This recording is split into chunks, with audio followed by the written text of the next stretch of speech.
Initially, Chabad was a small sect that arose in the 18th century in response to the persecution of Jews by Bogdan Khmelnytsky. Why Khmelnytsky began to persecute the Jews? In the 17th century, Jews rented Ukrainian lands along with serfs and forced the serfs to work 6 days a week instead of 4. The peasants became more and more impoverished, were despised, and became literally servants of the Jews. Therefore, under Khmelnytsky, Jewish pogroms began. The Jews were forced to flee, but harbored a mortal resentment. Let's also mention Bogdan Khmelnytsky, a hero of Ukraine, whose monument stands in the center of Kiev. According to our statistics, Bogdan Khmelnytsky killed about 3,000 Jews. Everything has to be paid for sooner or later. The time comes and creditors come. It is naive to think that hatred and especially blood will not be exacted. Certainly, they will be exacted, just everything has its time. Sometimes, like any debt, this debt also has a grace period, but not more. Nobody has forgotten anything. One can say, well, what do these Ukrainians who live here today have to do with it? What is their relationship with those that were during the Second World War? Here they are poor and unfortunate. The Russians attacked them. The Russians were destroying us as well. We must remember the Black Hundred and so on. History account is not closed. You must be responsible for your deeds, for your actions, for your offenses, for your deeds and deeds of your ancestors. The sect arose at the junction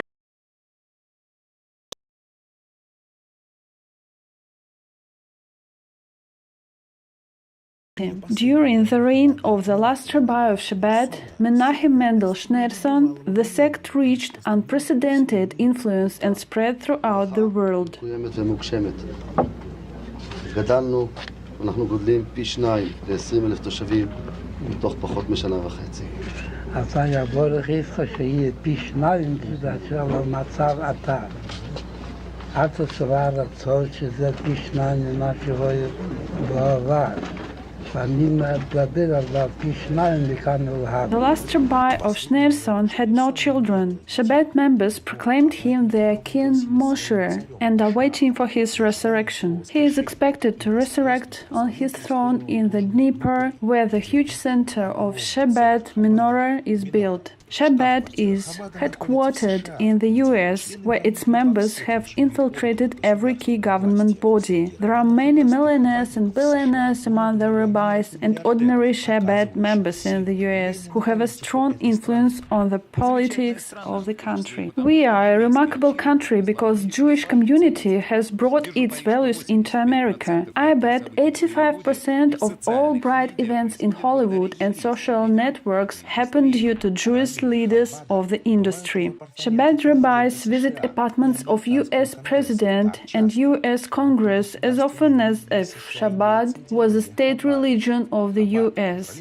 Chabad controls Federal Reserve System of the US and International Monetary Fund. We have good reasons to consider all world leading bankers to be Jews, and what's more, Chabad members. Here is the list of world's richest bank families.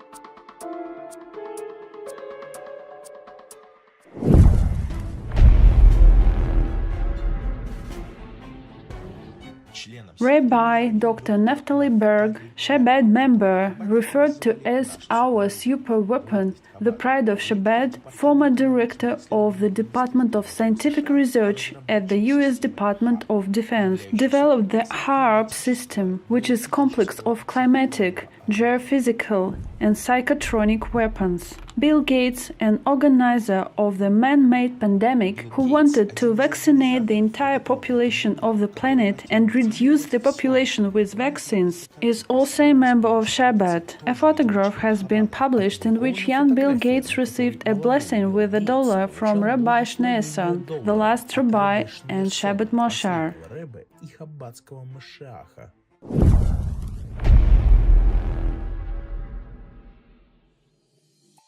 Chabad has also entered the Vatican. Cardinal Karol Wojtyla, Pope John Paul II, was a Jew and represented the interests of Chabad.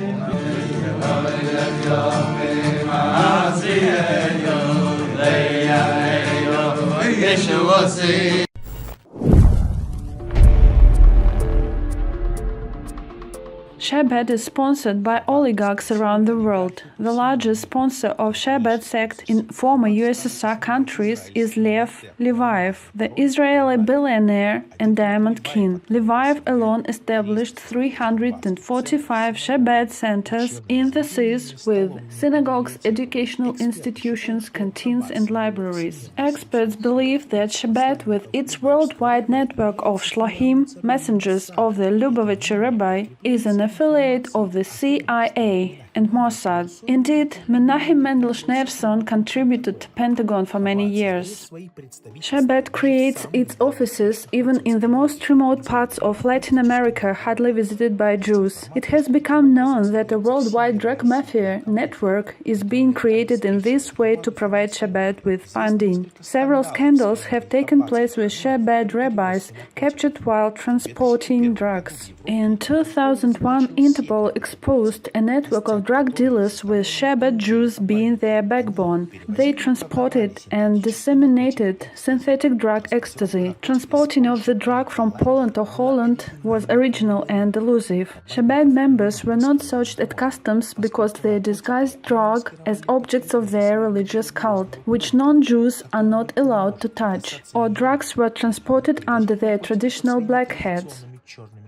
A network involved in millions of US dollar laundering. The Colombian cocaine king's money was revealed in the US. That was the most powerful and most intricate structures that has ever interacted with the Colombians. Very respectable Chabad people headed the criminal gang.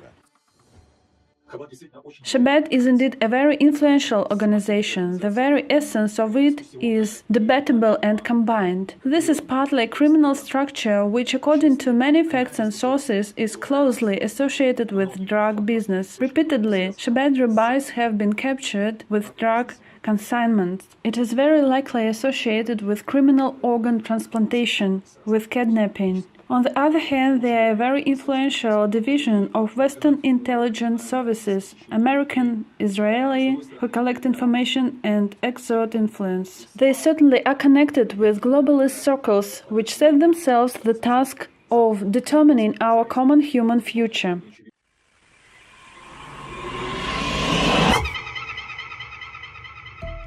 The fanatical Chabad sect has also infiltrated the very pinnacle of power in Russia. According to Edward Hodor's, the 1991 putsch and further destruction of the USSR took place in strict accordance with the Chabad plan. He learned about that in New York at a meeting with Menachem Mendel Schneerson, chief rabbi of Chabad.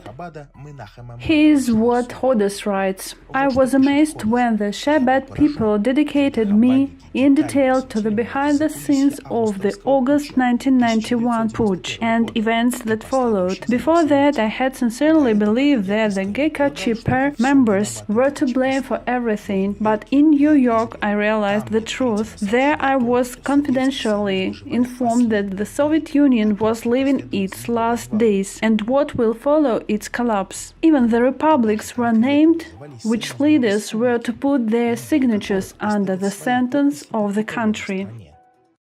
We have already quoted LaRouche talking about traitors infiltrated by the West into the top of the Soviet Union. As we understand now, Chabad agents were active in Soviet Union too. Gorbachev, for example, caused incredible damage when began destruction of the USSR. By the way, he later admitted that.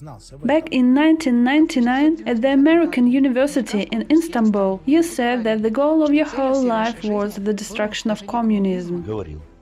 Let us know that Jews, Chabad members obviously, started to actively infiltrate into the Communist Party apparatus in Gorbachev's period. The person has numerous awards and prizes from the USA, the West, Israel. Gorbachev said a noteworthy phrase in his last New Year address to Soviet people. The coming year is special. The fate of our multinational country will be decided this year. Therefore, Gorbachev made it clear that in the new 1991, the Soviet Union was to cease its existence. This proves pre-planned nature of the operation. I cease my activities as President of the USSR.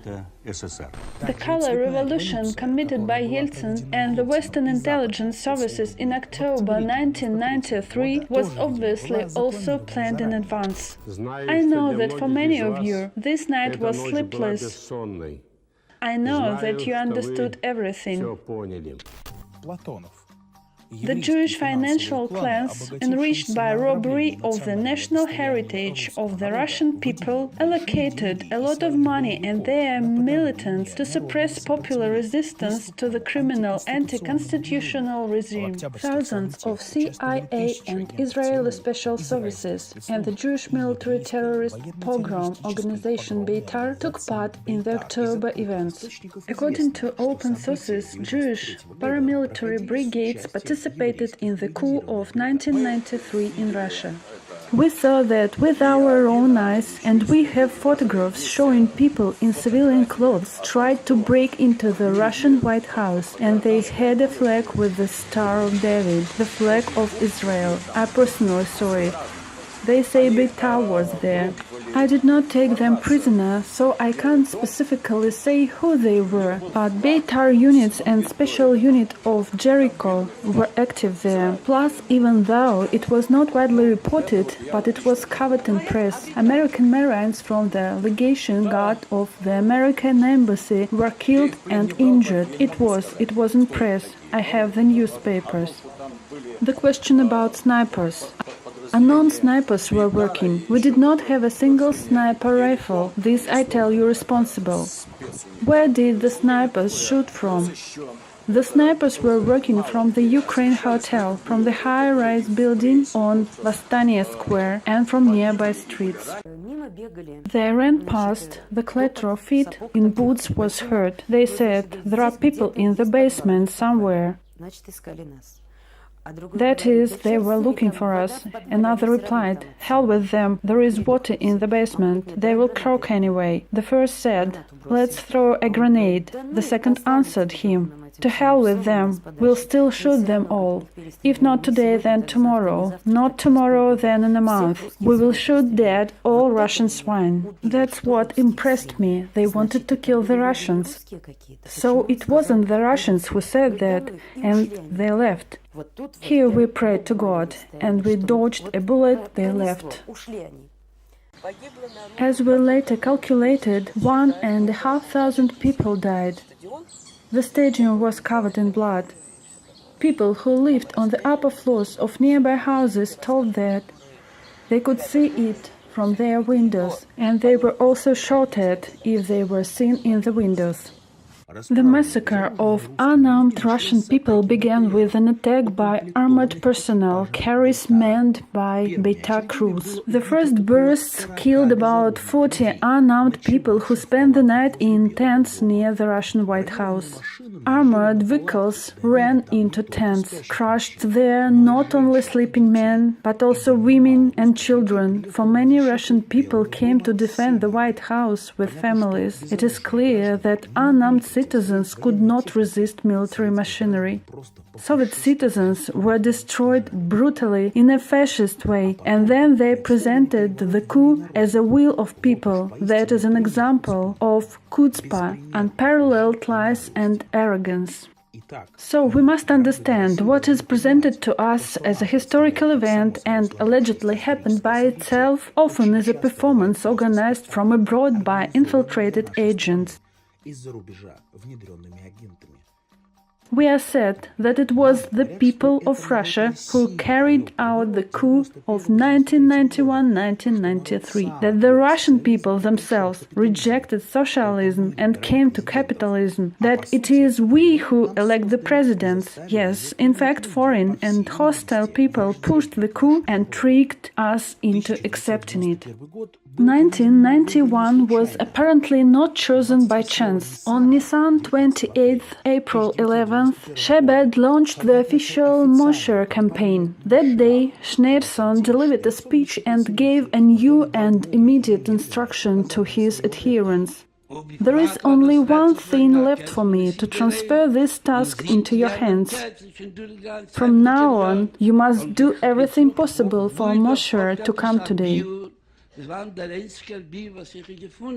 There is evidence proving that since the coup, Chabad members celebrate Hanukkah in the Kremlin annually since 1991. The holiday celebrates victory over enemies. The first celebration took place on the 1st of December 1991.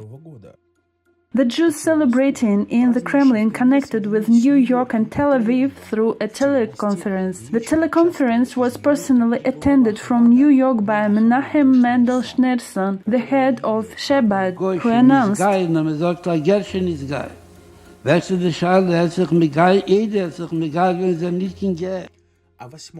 the Belovezhsky Agreement was signed on December 8, 1991, the last day of Hanukkah celebration. We believe that the events of 1991-1993 in Russia are the history of our country. In reality, it is a secret plan of Chabad and the CIA.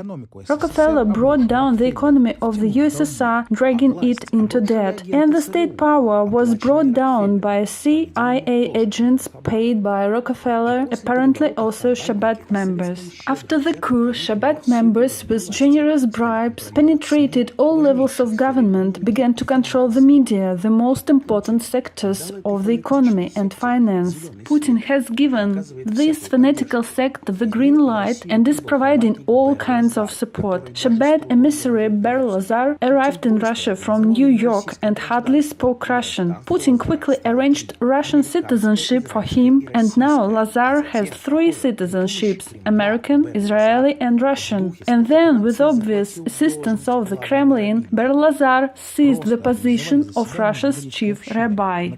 They simply organized a meeting of the Jewish community, which was attended mainly by foreign citizens, and removed chief rabbi Adolf Shayevich. Here is what Shayevich himself said.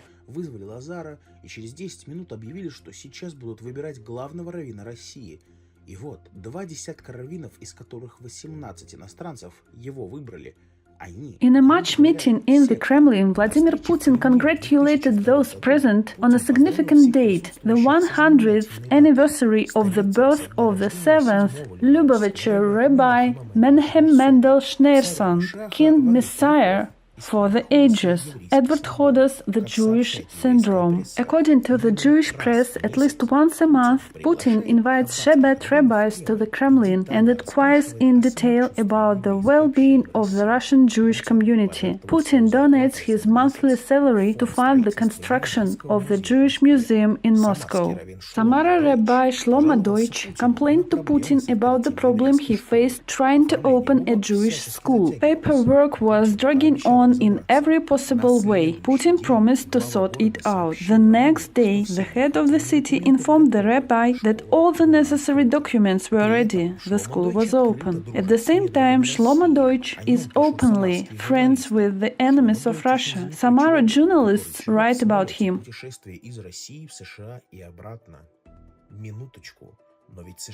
Wait a minute, but the US is participating in the special military operation against Russia through Ukraine. That this is a buffer war. That is, Ukraine plays the role of a buffer through which the states oppose Russia.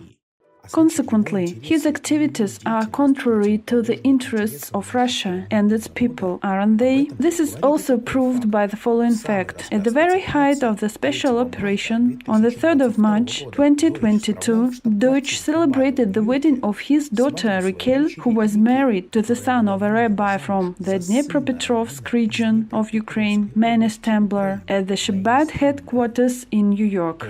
That is, Chabad in Ukraine and in Russia is subordinate to New York. The two Slavic peoples are fighting among themselves, and Chabad pursues its interests in both countries. The interest of Chabad is to seize the territories of our countries and build their own state there, the new Israel. The Putin, Chabad, has ousted Orthodox Jews from everywhere, often with the help of local authorities and governors. Does that not prove their merging with Chabad? In summary, it was the local authorities who gave Chabad Rabbi Shlomo Deutsch the synagogue, which had previously belonged to the Congress of Jewish Communities and Organizations of Russia. Zalman Deutsch, the chief rabbi of Perm, brother of Samara Rabbi, received for free land worth 73 million rubles from Perm government for a Chabad synagogue in the city center. This is the same land plot that was assigned the address of Engels Street 35. In fact, it had always been considered the Ponomarev Square. The square is obviously neglected, but still it has been a place of rest for local residents. This plot of municipal land with the cadastral value of 73 million rubles was transferred to the Lubavitcher Hasidim sect. This happened in 2016 under pressure from Governor Basargin.